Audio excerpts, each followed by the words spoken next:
தனி சட்டம் கொண்டு வந்துருவோம். நாளை கழிச்சு நடக்காதுன்னு சொல்லுங்க. கொலைக்கு மரண தண்டனை இருக்குல்ல, அப்ப ஆணவ கொலைக்கு ஸ்பெஷல் மரண தண்டனையா? எப்படி ஊசி வச்சு குத்தி கொள்வீங்களா? இப்படி பண்ணுவீங்க?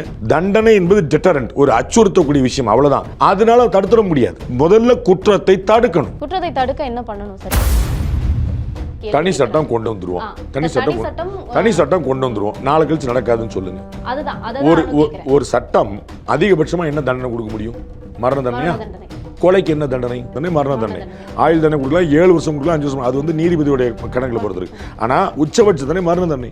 கொலைக்கு மரண தண்டனை இருக்குல்ல, அப்ப ஆணவ கொலைக்கு ஸ்பெஷல் மரண தண்டனையா? எப்படி ஊசி வச்சு குத்தி கொள்வீங்களா? இப்படி பண்ணுவீங்க? இதை மாதிரி சும்மா சிறப்பு சட்டம் போயிட்டே இருக்க அர்த்தம் இல்லை.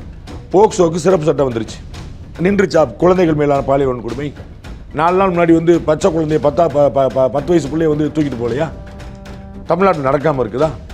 பாலியல் வன்முறை நடக்காம இருக்குதா? அப்ப பிரச்சனை அங்க இல்ல. தண்டனை என்பது டெட்டரண்ட், ஒரு அச்சுறுத்தக்கூடிய விஷயம், அவ்வளவுதான். அதனால தடுத்துட முடியாது. அந்த தண்டனை கொலைக்கே ஆல்ரெடி உச்சபட்ச தண்டனை இருக்குது.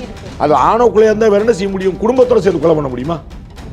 அப்புறம் அப்ப நம்ம வந்து தண்டனை, குற்றம் செஞ்சார் இவர், அவருக்கு மரண தண்டனை, அது ஏற்கனவே இருக்குது. அப்ப புதுசா நீங்க சிறப்பு சட்டம், சிறப்பு என்ன? அரசியல்வாதிகளை வழக்கு நடத்துவதற்கு சிறப்பு நீதிமன்றங்கள் இருக்கு. சட்டம்ல நீதிமன்றம் எந்த அரசியல்வாதி தண்டிக்கப்பட்டிருக்காரு சொல்லுங்க?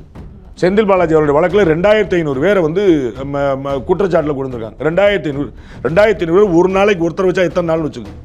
ஒரு நாளைக்கு ஒருத்தர் விசாரிச்சாலும் எத்தனை நாள்? எப்படி அந்த ஒரு கேஸுக்கே நீங்க சிறப்பு நீதிமன்றம் வச்சாலும் தண்டனை கொடுக்க முடியாது. அப்ப நீங்க அரசியல்வாதிகளுக்கு சிறப்பு நீதிமன்றம், மகளிர் நீதிமன்றம், போக்சா நீதிமன்றம், குடும்ப நல நீதிமன்றம் வச்சுக்கிட்டே போக வேண்டியது. சிறப்பு சட்டங்கள், சிறப்பு தீர்வு கிடைச்சதா? திரும்ப நீங்க உயர்நீதிமன்றம் போவீங்கல்ல, திரும்ப நீங்க உச்ச நீதிமன்றம் போவீங்கல்ல. அது சிறப்பு சட்டமோ சிறப்பு நீதிமன்றம் வச்சுட்டா ஓவர் நைட்ல தூக்கில போட முடியாதுல்ல. அவங்களுக்கான வாய்ப்புகள் இருக்குதானே சட்டம். அப்ப நீங்க என்ன சாதிக்கிறீங்க?